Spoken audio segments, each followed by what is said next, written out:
The tray clattered to the floor. Glass shattered and soup splashed across her sneakers. The bowl had slipped from the trembling hands of a new server, some skinny college boy who looked down at Dena like she was the mop water. No apology. Just a grimace and a muttered, "Aren't you supposed to clean this up?" Dena didn't flinch. She bent down slowly, wordless, grabbing the shards with thick fingers, the skin of her palms calloused from months of scrubbing dishes no one thanked. Hofer.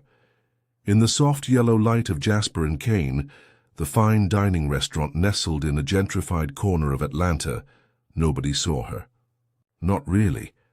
Patrons sipped $18 cocktails and clicked their forks against china, never noticing the woman who worked 12-hour shifts behind the swinging steel door, who walked 3 blocks every night just to catch the last bus home.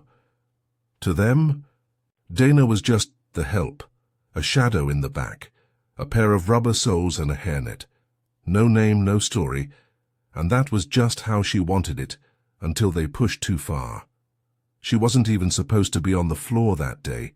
The dish machine was acting up again, sputtering steam like a busted radiator, so she'd come in early. She'd barely stepped through the side entrance when a manager flagged her down, snapping fingers like a dog whistle.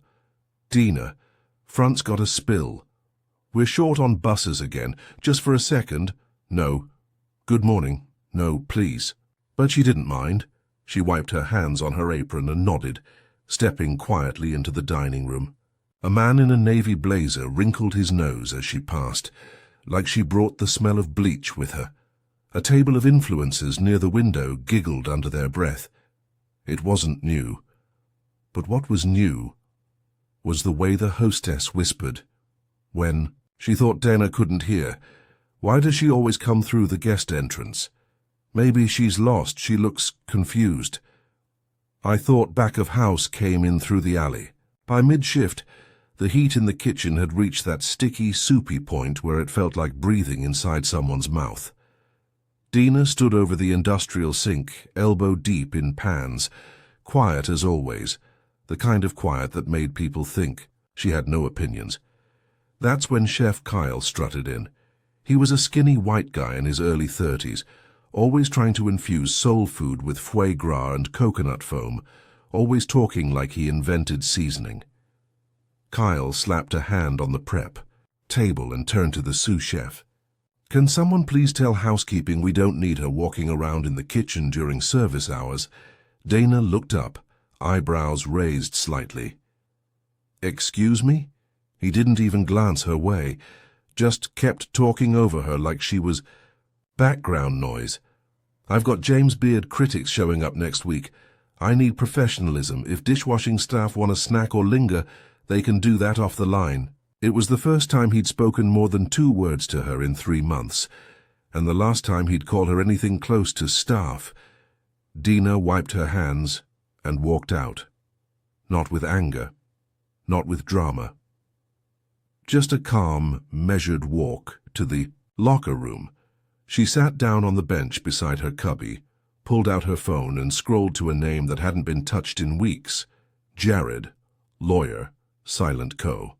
1 tap, 1 ring. A voice answered on the second.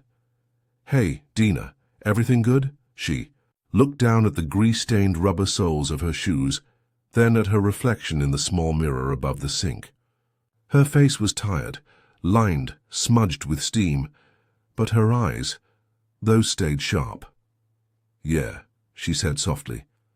"I think it's time we move forward. Give me the paperwork." There was a pause. Then Jared said, "Are you sure?" She stood. "Oh, I'm sure. They forgot whose name is on the deed. Let's remind them." The next day nobody noticed she walked in through the front.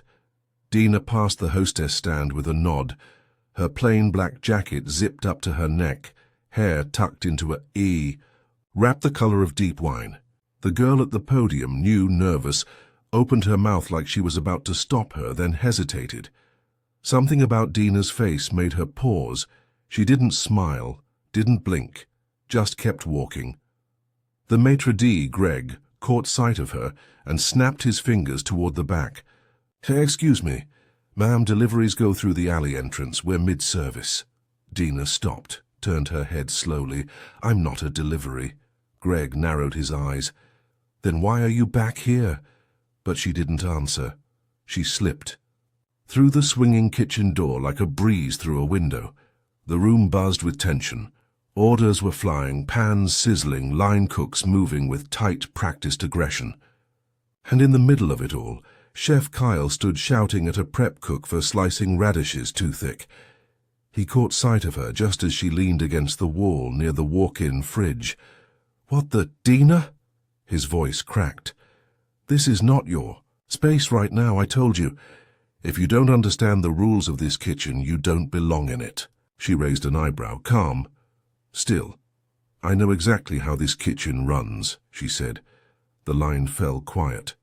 Cooks pretended to chop and stir, but everyone was listening now. Kyle crossed his arms, smirking. "Oh, really? Enlighten me." Dena stepped forward, slowly, like a woman walking to her own seat at the head of a long table. "The monthly liquor license renewal is due next week. The walk-in freezer has been leaking coolant for 6 days. You're 2 weeks behind on invoices to your butcher.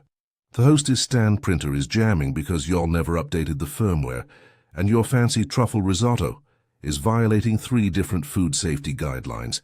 But you'd know that if you'd ever worked an actual southern kitchen and not just watched one on YouTube." Kyle's mouth opened, then closed. "Who the hell do you think you are?" She smiled. "For the first time in months. I'm the reason y'all got funded last year when your lease was about to fold. So I'm the reason the lights stayed on. And starting next week, I'll be the only name on the new menu. By 4 p.m., the group chat was on fire. Group J&C-FOH drama. Nikki, y'all, did she just threaten Kyle? Maya, wait. What is going on, Brian? Some dishwasher finna take over the kitchen? Ilmao Travis. Nah, bro, I Googled her. Travis, y'all ain't ready. Attached below Travis's message was a photo, not blurry. Not old, crisp, professional. A magazine spread from Southern Hospitality Weekly, a profile on Dena M. Rhodes, founder of Hidden Flame Hospitality, former sous chef at Moonsault, New Orleans, and silent investor in 4 soul food fusion restaurants. Across the southeast, below that, she blends silence with fire. Her food speaks when she doesn't have to. Meanwhile, Dena sat in the back booth of a quiet cafe across the street, watching the restaurant through the window as if it were a theater. Chew. Emails had been sent, the ownership documents signed. She wasn't going to storm in and snatch aprons off anybody. That wasn't her style. No, she was going to let them cook one last weekend thinking she was a ghost in grease-stained shoes. Let them keep talking, because come Monday morning the keys would change hands, and the woman they thought was just the help would be signing their checks or shredding their resumes. By Saturday night, the kitchen buzzed with the kind of nerves that didn't come from rush hour. It came from not knowing. Kyle was pacing. There was tension in the way he folded his apron strings, how he kept glancing at the line cooks like they might whisper something behind his back. His sharp, smug confidence had started to peel like old vinyl under heat. He hadn't seen Dena again. Not in person, but he'd seen the emails, one from the property manager. Per ownership transfer request, new contracts will be delivered to all staff next week. Please confirm key holder turnover by Monday at 8 a.m. Another from the silent partner. He hadn't heard from in months. Dena Rhodes will be taking over operations effective immediately. Thank you for your service. His hand trembled as he reread it. Meanwhile, in the basement dry storage room, Nikki, one of the newer servers, stared at her phone like it was burning her hand. Maya peeked over her shoulder. Girl, is that her? Nikki turned the screen. Another article. This one from Eater Atlanta. Hidden Flame's ghost partner is no longer silent. Meet Dena Rhodes, the force behind the food. It was her. The same woman they'd laughed at for always riding the bus. The one they'd whispered about when she sat alone in the break room. The one Maya once asked to take out the trash during a thunderstorm. Now she was on page 1, in a tailored chef coat, standing in a restored 1920s kitchen with dark green tile and golden copper pans behind her. The headline glowed like a warning. She's not coming to work. She's coming to take over. Sunday brunch was the last day they'd ever see her carry a tray, but she still showed up, not to work, not to wash. Dena stepped inside Jasper and Kane, wearing an all-black pantsuit and leather heels. Her wrap was gone, her natural curls shaped into a halo around her calm, still face. Conversations dropped like silverware hitting the floor. One of the guests near the bar whispered, "Is that... wait, isn't that the dishwasher?" Dena paused. Then turned her head, locking eyes with the bartender who used to call her auntie like it was a joke. "I'm not a dishwasher," she said. "Not anymore." She didn't raise her voice. She didn't have to. She walked straight through the dining room, heels clicking against the herringbone tile, past servers who suddenly stood straighter, past Greg the maitre d', who pretended to greet someone else, past Kyle, who froze mid-step when he spotted her. She opened the kitchen office door with her key and shut it behind her. Inside, she sat at the desk she now legally owned, opened a thick folder. Anne smiled. Jared had included everything: termination options, new staffing contracts, updated branding packets with a fresh name, Cora's Table, a Southern revival, named for her grandmother. Dena's fingers rested on the logo mock-up, a magnolia branch curling around iron lettering. Graceful, strong. She looked at the list of staff. Some names were underlined. Some had notes. She didn't want revenge. Not the petty kind. But she would build a space where no one else would feel invisible, especially not the ones who made the whole place run. Out on the floor, Greg approached Kyle in a panic. "What is she doing here?" Kyle was sweating through his chef coat. I don't know. I thought we had a deal. I thought..." "You thought wrong?" came a voice behind them. Dena stood in the hallway, cool and quiet. "I gave y'all time," she said. "I gave grace, but you turned this place into a gallery of ego." Kyle took a shaky breath. "This is my kitchen." "No," she said. "It was my investment. Now it's my vision."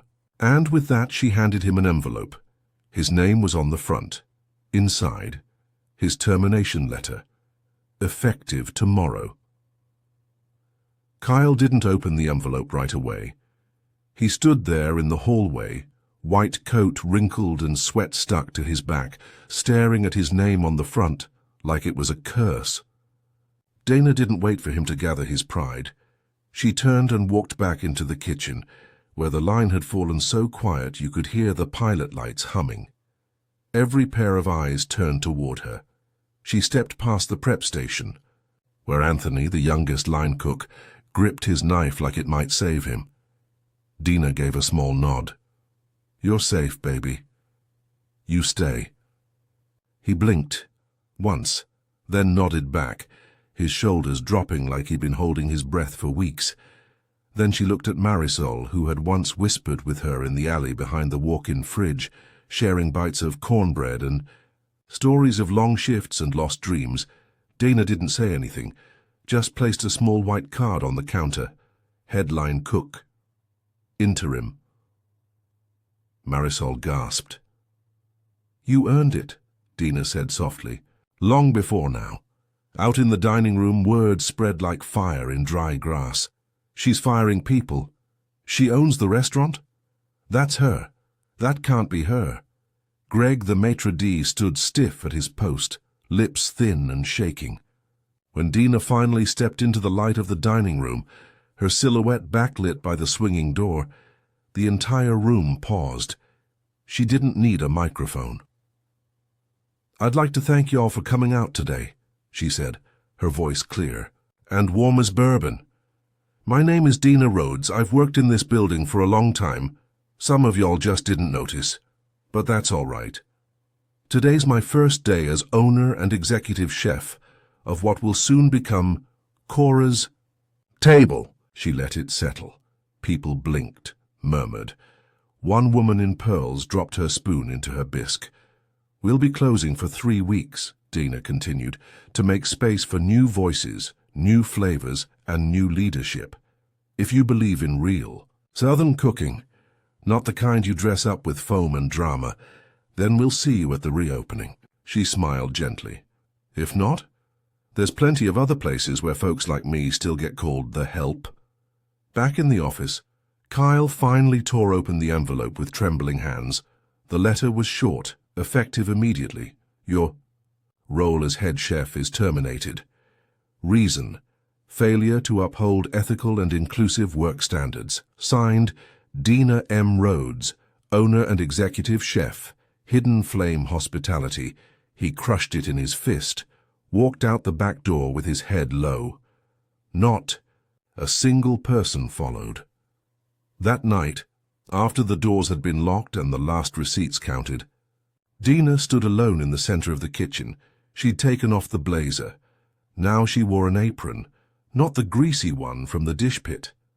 A clean, crisp one embroidered with her name. She pulled out a mason jar from her bag, filled with okra, from her backyard, her grandmother's handwriting still on the lid. Dena placed it on the counter like an offering. Then she turned on the flame. It wasn't time to celebrate. It was time to cook. The morning after the doors closed, a storm rolled in over Atlanta. Not the kind that soaked sidewalks, but the kind that cracked the air with whispers and wonder. Bloggers posted grainy footage of Dena's speech. Tweets went viral. Turns. Out the dishwasher owned the damn place all along. Chef Kyle got booted by the woman who saved his failing menu. And on the door of the once trendy Jasper and Kane, a handwritten sign read, "Temporarily closed for renovation and revival. Cora's table, coming soon." Beneath it, someone had scribbled in pen, "The South remembers her name." Inside, the building no longer smelled of burnt truffle oil or overcooked ambition. Dena walked through slowly, palms grazing the old brick walls. She didn't see a restaurant. She saw a memory. She saw herself at 11, watching her grandmother, Cora, flip Johnny cakes over a flame barehanded, singing low and husky. She saw her mother plating biscuits for church volunteers, while her father nodded along to Coltrane on a tinny kitchen radio. She saw sweat and sacrifice and soul. None of that had ever been served here. Not yet, but it would be. "Dena?" She turned at the sound of Jared's voice, her lawyer, friend, and the only person who knew her full plan from the beginning. He stood in the doorway holding a cup of coffee and a thick folder. He handed it to her. Press requests, radio, interview offers, and one catering proposal from the governor's office. "They want your cornbread for a Black History Month gala." Dena snorted. "They didn't want me last year. They didn't know it was you last year." She nodded. "Exactly." She tucked the folder under her arm. "Tell them we'll send samples, but not until the menu's tested by someone who matters." The next hour, she sat across from Marisol and Anthony at a scratched prep table, the three of them passing spoonfuls back and forth like sacred offerings. Collards cooked low, with miso and smoked paprika, buttermilk fried oyster mushrooms with cane syrup glaze, okra hush puppies with red pepper jam. Each bite was silence, followed by nods, followed by deeper silence. Then Anthony leaned back, tears glassing up in his eyes. "Chef, this tastes like Sunday." Dena smiled, soft and wide. "That's the whole point." By Friday, half the kitchen had been repainted. The old chalkboard menu was gone, replaced with a hand-carved sign, "Cora's Table, come hungry, leave whole. Greg." The once condescending maître d' had sent a desperate email asking if he could return in a different capacity. She didn't respond, but she did call Denise, the black woman who'd been passed over twice for the front-of-house lead, despite her hospitality degree and glowing reviews. "Want a real shot?" Dena asked. "Your voice, your rules, your team." Denise didn't hesitate. "Say less, I'm ready." That night Dena walked through the empty dining room alone, testing the creak in the new chairs and the weight of silence. She set a single place at table 4, the one near the window where she used to bust dishes and disappear. She brought a plate from the kitchen, fried catfish, collard greens and cornbread, warm enough to steam the air. She lit a candle beside it and whispered, "This one's for you, Grandma." Because the truth was, she hadn't bought the restaurant to prove them wrong. She'd bought it to bring her back. The floors still squeaked in the same spots. The back hallway still smelled faintly of bleach and boiled shrimp.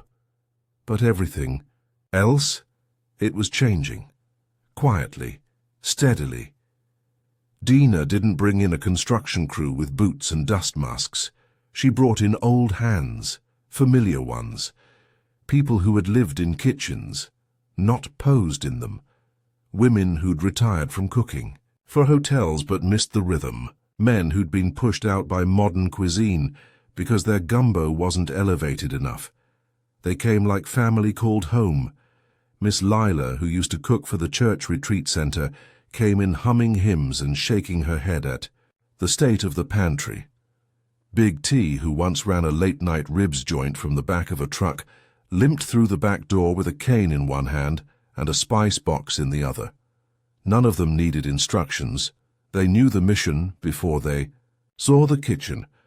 On Wednesday, the test kitchen held its first closed tasting. 6 chairs, no critics, no cameras, just a small circle of elders, some from the old neighborhood, some from Cora's old church, invited to taste and tell the truth. Dena stood near the stove, sleeves rolled up, apron stained with beet juice and smoked oil. She didn't say much, she didn't need to. Miss Odella, nearly 90 and blind in one eye, took the first bite, chewed slow, then sighed so deep it shook the room. "Tastes like somebody remembered me," she whispered. The others nodded. Fawkes paused. One man wiped his cheek with the back of his hand and muttered, "I ain't had greens that prayed over me since '98. Dena looked down, her throat tight. This was why she'd stayed silent all those months. Not for revenge. Not just for ownership. But for this, to serve something that could bring a man to tears in the middle of a Tuesday. Outside, whispers were turning into headlines. From dishwasher to owner, the mystery chef shaping Atlanta's food scene. She was called the Help. Now she has helped us remember what food means. Some folks were curious, others were mad. A local food critic posted a tone-deaf tweet. Didn't realize the new soul spot was being run by a former janitor. Hope the food's as clean as the dishes. He deleted it an hour later. But Dena didn't respond. Instead, she sent out a round of handwritten invitations to the servers who used to side-eye her, to the cooks who never asked her name, to the people who'd called her invisible or a ghost or just help. The note was simple. You are invited to our reopening night. Come as you are. Taste what you couldn't see. Then she signed it. Chef Dena Rhodes, owner, builder, believer. In the back hallway that evening, Anthony caught up with her, breathless. "You sure about letting them in?" he asked. "After everything?"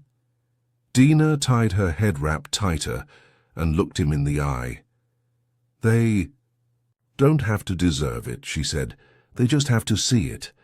He nodded slowly and then he smiled. The night arrived like thunder without the rain. Heavy, slow, full of tension in the air. Cora's table wasn't just opening, it was unveiling. The sign outside gleamed under warm amber lights. Cora's table. Letters carved into rich oak, not metal. No flashing bulbs, no slogan, just presence. Inside, the space breathed different. The walls had been repainted deep clay red. The chairs didn't match, intentionally, mismatched from flea markets and porch sales, each sanded and stained by hand, each with history. A wall near the entry now held framed black and white photos. Grandmothers in aprons, grandfathers at grills, little girls with church shoes standing in smoke-thick kitchens. At the center was one of Cora herself, in her garden, holding up a jar of pickled okra like it was gold. The staff was quiet before the doors opened, not scared, just reverent. Marisol stood behind the line, her whites crisp, lips pressed together as she murmured a short prayer over the pot of black-eyed peas. Anthony adjusted his collar like it was prom. Denise flipped through the reservation list, lips twitching at familiar names she used to seat with fake smiles. In the kitchen doorway stood Dena, dressed in a slate-grey chef's coat, hair wrapped tight, eyes calm. She looked around the room, like a conductor surveying her orchestra, then simply said, "Let's feed them." And the doors opened. They came. Curious guests, old critics, new fans, and the former staff, the ones who'd laughed, shrugged, whispered. Some came with flowers. Others came with questions, but they all came hungry. Kyle didn't show.